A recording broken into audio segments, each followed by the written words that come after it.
Hello everybody, Andrew Field here. I want to apologize, obviously, about the amount of time it's been since I made my last video. I think the last time I saw it was about 2.5 months ago, so I want to apologize for that. I might have said in my last video, but since my last video I've gone to college and I'm in a college dorm, so um, I've been trying to keep myself a bit busier with school and such, but I still don't think it was an excuse to be so long without a video. And I know it's important to constantly post so you guys are more aware of what's going on. So just wanted to apologize for that. And I want to say that since I started the notes for this video a while ago, I have a bit older news that I'm going to skim through, but I added a lot of recent news also. So let's get into it. The FDA authorized the booster shot.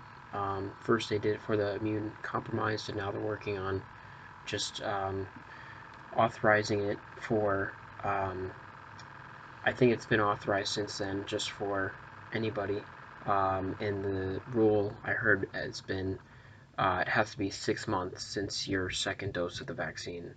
If you've got Moderna or Pfizer, after 6 months, I'm pretty sure you can get the booster shot. Dr. Fauci said everybody eventually will need the booster shot, like saying that the vaccine will work for a short while, but the booster is going to allow the effects to last a lot longer. San Francisco became the first major city to require proof of full vaccination for some indoor activities. Representative Majority Taylor Greene was suspended from Twitter for a week for posting coronavirus misinformation. This was a while ago, along with Senator Rand Paul being suspended from YouTube for 7 days after a misleading video on masks. It's just crazy that that's two representatives of Congress that got restricted on social media because of what they're saying. Now, if social media doesn't think that they're good enough influences, why are they in Congress and passing our bills and speaking for the people, you know? A little while ago, Texas Governor Greg Abbott tested positive for COVID. Mississippi opened 2 field hospitals to deal with the surge in COVID cases and hospitalizations. Tennessee and Oregon used the National Guard. They were getting a rise in COVID as well. A Florida radio host who called himself Mr. Anti-Vax died of COVID-19.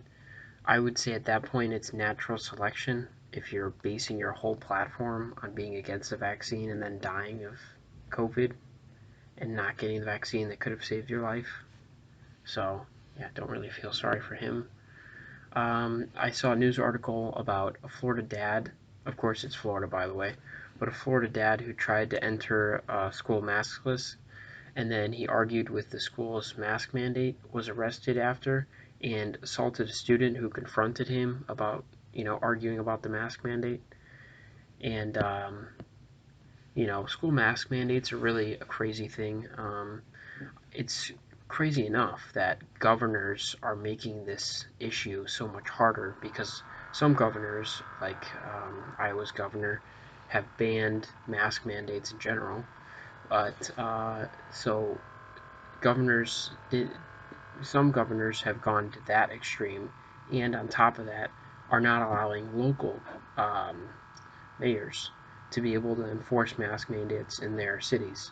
So that's really unfortunate, and it shows the difference in the federal and state governments because the federal government is trying to do a lot and is being very progressive in addressing anti-vaxxers and people who are against wearing masks and stuff like that. But some state governors in conservative states are really pushing back against that. And I think that's a part of the problem on why COVID is hard to address right now. The CDC found that one unvaccinated teacher caused a big COVID-19 outbreak in a school with 27 COVID-19 cases. This is why the vaccine is such a big issue, because it just takes one person for an outbreak to happen. Even with people who have the vaccine, I mean, you're not 100% immune from getting COVID. By getting the vaccine, the biggest thing the vaccine does is prevent, highly prevent the likelihood that you're going to die or go to the hospital. But there's still a slight chance that you can get COVID, even though it lowers that by a lot too. So I feel bad for people who are vaccinated that get COVID again because of an unvaccinated person. Um, and yeah, it's such a big issue in schools right now. So I'm not really sure how that's going to be resolved. Maybe the courts. We'll have to wait and see. Um, let's see. I just want to update the situation in Afghanistan. I know it's ended in August, but um, just to let you know, the Taliban quickly took over all of Afghanistan, and what happened was the military, the Afghan military that the United States trained for years and fought with and helped assist, right? What Biden wanted to do, I know it failed and it was partly Biden's fault, but I honestly don't blame President Biden that much, and it's not being biased, really. I think it's just that I blame the Afghanistan military that the United States, went ahead and trained and gave all these weapons and resources to, because we were there for a long time, and what happened was there were a lot of the Afghanistan military that lost their lives, I think, during the past couple decades, and so they just refused to fight anymore. So when the United States and President Biden wanted to take our troops out of Afghanistan and said, hey, we've been fighting this war for almost 20 years, let's go ahead and take our troops home, and this military that we helped train should keep Afghanistan's government from falling. But what happened was Afghanistan military actually made a deal with the Taliban and said that they don't want to fight anymore. So they just all laid down their arms. The president of Afghanistan fled the country, and the Taliban now run Afghanistan, which is kind of crazy. Taliban are a really bad terrorist organization, and they tried to be diplomatic, like tried to show that they were diplomatic in the beginning, but then reports came out about them not treating women equally and all this stuff. So I'm sure it's not a good place right now, Afghanistan, and it's really unfortunate because when the United States was um, leading, I know it wasn't perfect, and I think the main flaw um, from the American perspective, the biggest reason why we failed, I think, was because we implemented a national democratic government, but we didn't do a lot in the local level. So a lot of the local people in Afghanistan, I think, sided with the Taliban. So that was a big problem. But yeah, it's unfortunate all this time and effort we spent into making Afghanistan democratic, and then it just fails in a couple of weeks. Or it was less than that. It was like a week and a half. It was a crazy time span there. But and I feel bad for the local Afghanistans because they get these freedoms, and seems like things are going well, and I'm sure all of that has been erased since then. So I feel bad for them. It was a chaotic scene in Kabul airport. There were thousands of Afghans that tried to leave. Few were killed, like holding onto the planes as they were taking off. Um, the U.S. military took over security in the airport at one point. The U.S. controlled the airport, and the rest was controlled by Afghanistan. And then I think the new leader, I'm pretty sure, is Abdul Ghani Baradar. Pretty sure that was the new leader.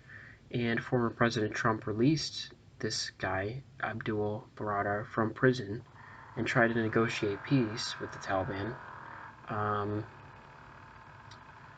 Let's see.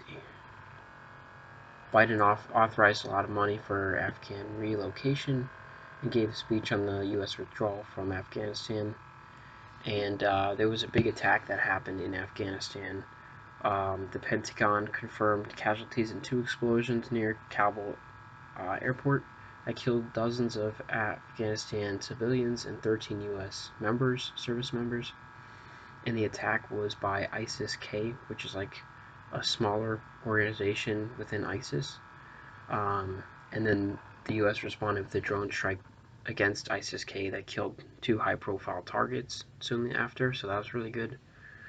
And then a lot of countries around the world made a deal with the Taliban to be able to evacuate their citizens. And on August 30th, the last U.S. military forces left Afghanistan and ended the 20-year war on that day. There was a pact that was created called AUKUS. It was between Australia, the United States, and the United Kingdom. They gave Australia nuclear-powered submarines, and that was to combat the growing influence of China. And France was pretty mad about that because France, I think, had a deal to make submarines for Australia. And so Australia, I think, wasn't happy with that, so they went in a deal without even including France. So that caused a little bit of controversy, but um, I like the pact. I don't like discluding France, but I think Australia, United States, and United Kingdom having that pact with Australia is really good countermeasure to China and them growing their military. So this week, President Biden headed to Europe. He's going to the G20 summit first. He's going to see Pope Francis, and then he's going to COP26, a UN climate summit. The Justice Department sued Texas to block an abortion bill. Hurricane Ida, a little while ago, made landfall in Louisiana as a Category 4 storm with winds of 150 miles an hour, and then went to the East Coast. Great Britain showed Queen Elizabeth an aircraft. Oh, sorry, I get confused with that. They named the aircraft carrier Queen Elizabeth to Japan. It's the start of UK presence in the region. It's another way to counteract China's influence. Taiwan said China is becoming more threatening and acknowledged the presence of U.S. troops on the island for training purposes. And I really like how the U.S. is getting involved in these measures with China, because I really think that we need to worry about China because, they can put a lot of their resources in the military as well, especially since they're communists. And, I don't like the fact that China keeps growing day by day. And it is true that the U.S. and China have deep trade relations, so the probability that they would go to war is low because of that, because along with the population of China. But I think the trade relations would make it hard because the U.S. and China are so intertwined with that. But it is a threat when China advances its military and keeps advancing and puts out islands to claim more territory. So I do like the idea of the U.S. getting involved with countries around China that I think are trying to contain China as much as they can.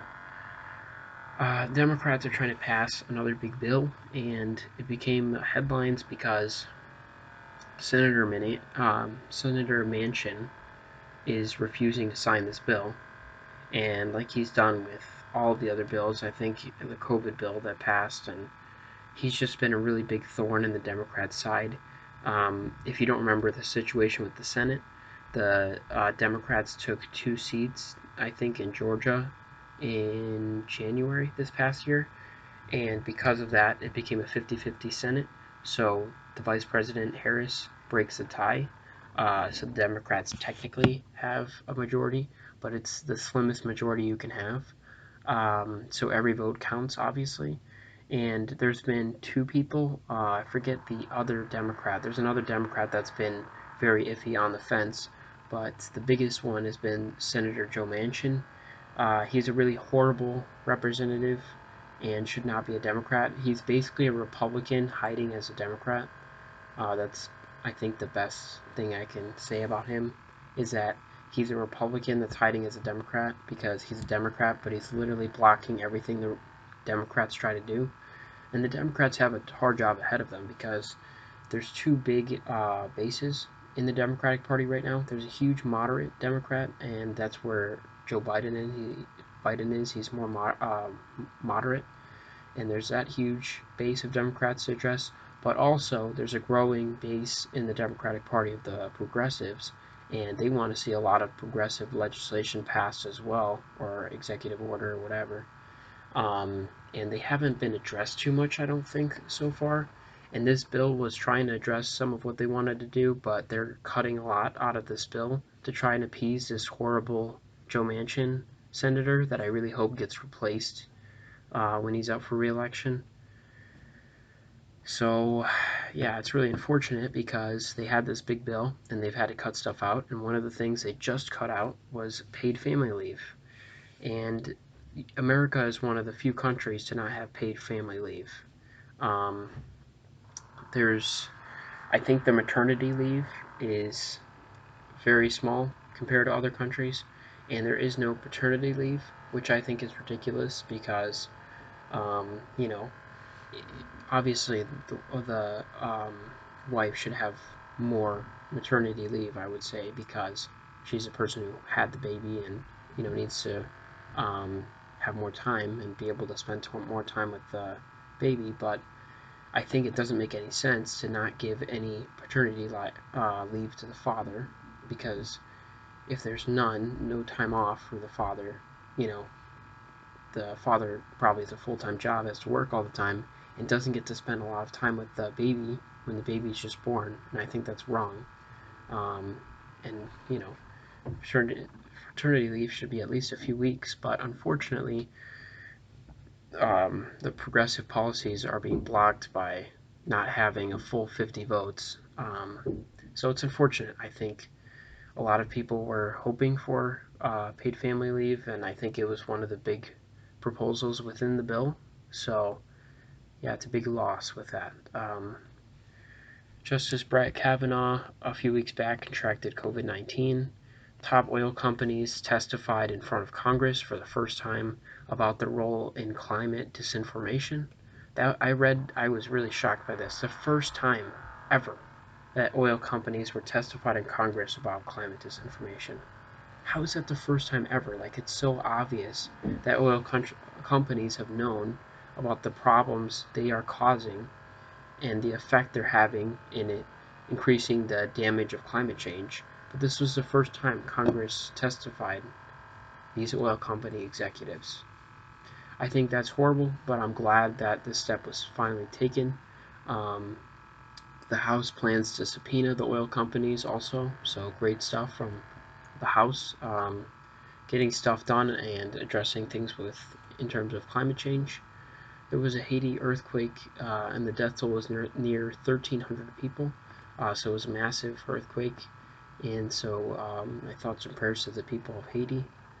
There was Tropical Storm Grace that was set down on ravaged country, and Tropical Storm Fred made landfall in Florida a few weeks back.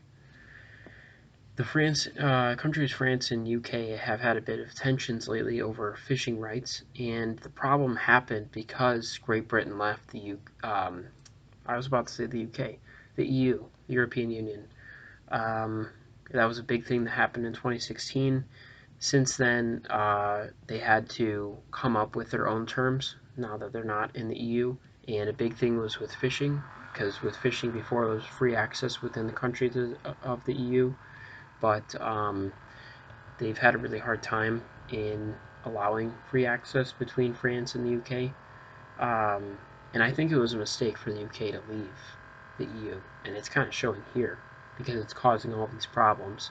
I hope they get it addressed in the G20, but we'll have to see what happens with that. I don't think they'll have too high of tensions because they're so close to each other, both very strong democratic countries and such, but they are having a bit of spat from that. They say big news. I don't think it's big news at all. Facebook changed their name to Meta. I mean, who cares? Like, is it really a big deal that Facebook changed their name to Meta? It's a really dumb PR stunt that apparently seems to be working because they say it's big news, but Facebook has been dealing with a lot of backlash. 2016, they had the election interference from the Russians. In 2018, they had that company, Pax Britannica. I forget the company's name, but there was a company that was seeking a lot of data for election purposes. And then they had another scandal when a whistleblower from Facebook released a lot of information about the company as well. So instead of addressing that and saying they're going to do better, and actually showing that they're going to do better, Zuckerberg and Facebook are just like, okay, instead of actually progressing, we're just going to change our name and hope that people, forget about everything that's happened. I mean, it's just so stupid. And Zuckerberg's an idiot too, because it's just one thing after another with him and Facebook, and for them to be changing their name, it's just really stupid. But anyways, Representative Adam Kinzinger, someone I really liked, is not seeking re-election. He spent 12 years in Congress. He's a representative of Illinois. He was a big critic of failed businessman Donald Trump. I don't know if any of you have heard of him, but yeah, he was a critic of him and his policies. And yeah, so when I was reading about it, they were saying he's looking to do other things that are still politically related. There were rumors that he might run for governor of Illinois, which I would be in favor for. Pritzker, I don't know. I think he was doing okay with handling COVID, but then I think there was reports coming out where I'm not really sure if Governor Pritzker has been doing the best job with COVID. And I don't know, he's a Republican that I would actually vote for because he speaks his mind and isn't extremely partisan. And I respect Adam Kinzinger, so I think that would be a very interesting thing. And I think Illinois probably respects him a lot. So yeah, that would be really interesting. But he has a political, I think a political committee that he's a part of called Country First that he's going to be working with after his term ends in January. And yeah, there's going to be some other things that he'll get involved with. So he'll still be around, I'm trying to say. And he was one of the 10 Republicans that voted to impeach Trump during that whole process. Big news with the Brooklyn Nets because they benched Kyrie Irving, and they're going to continue benching him until he is vaccinated. Now, I don't follow basketball that much, to be honest, but I know that the Brooklyn Nets had a super team going because they had Kyrie Irving, James Harden, and the just freak athlete in Kevin Durant, who played amazing last year.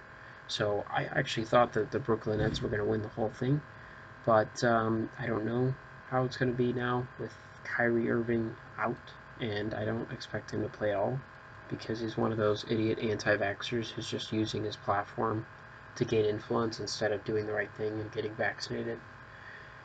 And he actually fueled protests outside the Brooklyn Nets stadium, I think, during one of their home games, where a bunch of people came to the stadium protesting anti-vaccine because of Kyrie Irving being a freaking moron. So yeah, and that's why celebrities that are talking against the vaccine are really frustrating because of that. The biggest news that came out over the past couple of weeks is the FDA just authorized the use of Pfizer's COVID-19 vaccine for 5 to 11-year-olds. Finally, the youth can have a vaccine. I saw what they did was they used, I think the measurements were they used half of Moderna's vaccine for adults and a third of Pfizer's vaccine for adults because they wanted to give enough dosage for immunization, but they didn't want the side effects to happen to children because they're more susceptible, I think, for it to be more harmful, those side effects. So to those people who would say that the vaccine for kids is terrible, I think it speaks for itself that they took so long to make this. I mean, I think it was the end of last year when the vaccines were approved by the FDA. So to take so long, I think speaks volumes about how careful they were um, about creating a safe vaccine for kids. And I really appreciate that, and I really hope it works well once it's put to use. Uh, they said that it's going to be 90% safe against COVID-19, so that's a really good measurement. And I saw a study that said that a lot of parents are not going to get their kids vaccinated right away. And, I understand with parents that even those in favor of the vaccine, that it can be something that can be a little worrisome. But, you know, um, people get vaccinated for a bunch of different diseases, and the statistics say it's 90% safe. So, and they did a lot of research into it. So, I would encourage parents to get their kids vaccinated. But if they want to wait a little bit before getting their kids vaccinated, I understand. So yeah, that's the news I have for you. I hope you enjoyed. I'm going to try and update you more frequently, and I hope you have a good rest of your day. Thank you. Bye.